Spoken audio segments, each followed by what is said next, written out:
Estimados irmãos e irmãs, continuando a nossa reflexão acerca de Eu amo a minha igreja, hoje nós refletiremos sobre Jesus que foi concebido pelo Espírito Santo e nascido da Virgem Maria. Nós acreditamos e confessamos que Jesus de Nazaré é o Messias, o Filho de Deus. Desde todos os tempos ele vive na glória do Pai. Veio ao mundo tornando-se semelhante a nós, manifestação do amor do Pai, traduzido em carne, um amor que ultrapassa tudo o que os homens podem imaginar e dizer. Os teólogos e os discípulos de Jesus têm cada um a sua própria maneira de falar do mistério da encarnação. São João começa o seu evangelho, por exemplo, com um hino a Cristo. E o Verbo se fez carne, quer dizer, se fez homem e armou tenda entre nós. Vimos a sua glória. Na epístola aos Filipenses, São Paulo cita um hino do batismo que descreve a encarnação do Filho de Deus. Jesus Cristo como um movimento do céu em direção à terra. Significa de Deus para os homens, que volta para o céu. Ele, subsistindo-se na condição de Deus, tornando-se solidário com os homens, humilhou-se feito obediente até a morte na cruz. Pelo que também Deus o exaltou, para que ao nome de Jesus se dobre todo o joelho de quantos há no céu, na terra, nos abismos. E toda língua proclame para a glória de Deus Pai que Jesus Cristo é o Senhor. Na sua epístola aos Gálatas, São Paulo descreve a vida de Jesus numa só frase. Mas quando chegou a plenitude dos tempos, Deus enviou o seu Filho que nasceu de uma mulher e foi submetido a uma lei, a fim de que recebêssemos a adoção.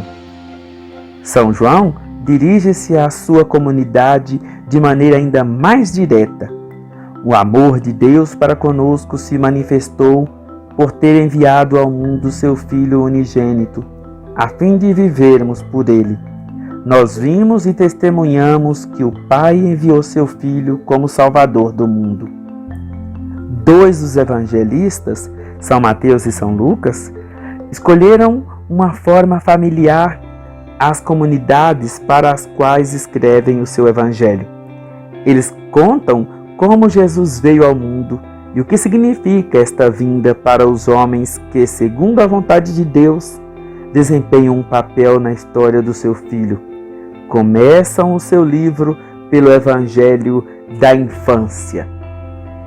Com o nascimento de Jesus, começa uma nova era na história de Deus com os homens.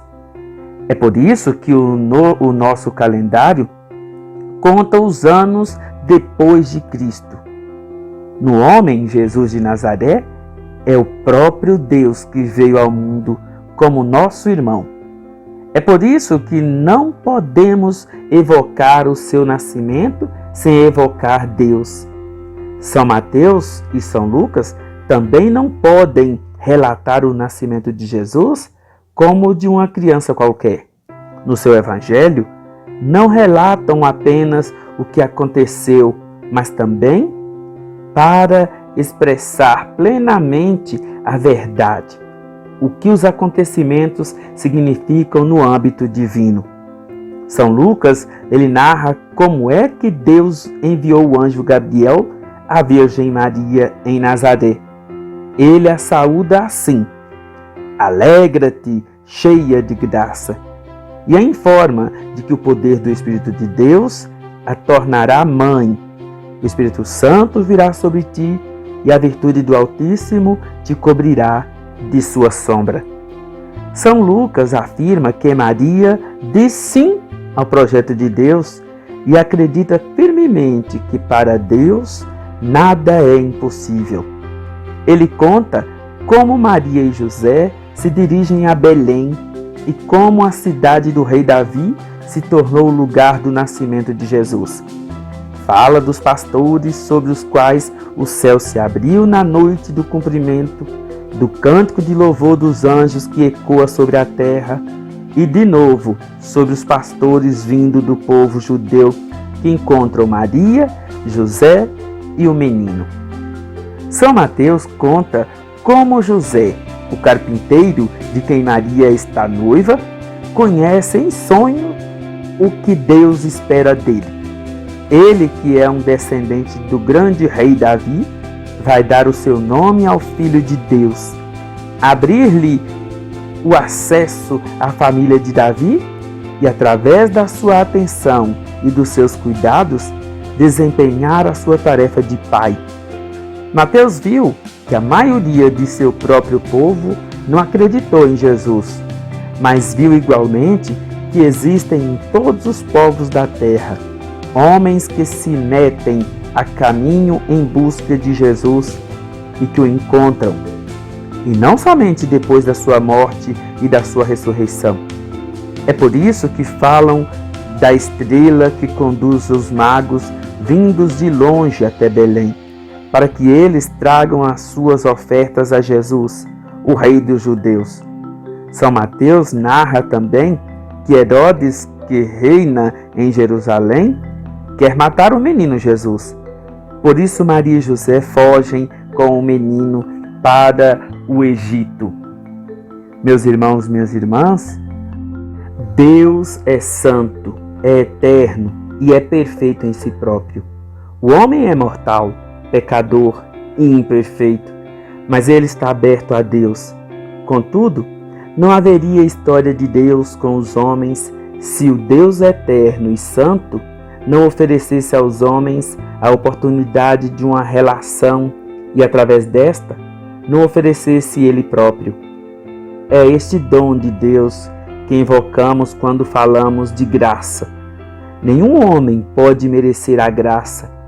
Trata-se de um dom livre e gratuito de Deus livre. O homem pode refugiar-se aí. A graça de Deus torna-nos semelhantes a Ele. Enquanto co-herdeiros de Cristo, nos tornamos filhos e filhas de Deus, chamados à vida eterna em um face a face com Deus. Mas pela graça de Deus, sou o que sou. Nenhum olho humano viu o que seremos. Há pessoas a quem Deus confia uma tarefa particular, para a qual concede uma graça particular. Você é um agraciado de Deus, porque o próprio Deus se dignou vir em seu socorro. Vim para te resgatar, para te salvar. Não desperdice essa graça. Viva as belezas de cada dia, na certeza de que Deus te ama, de que Deus te chama, de que Deus te quer. Bom dia.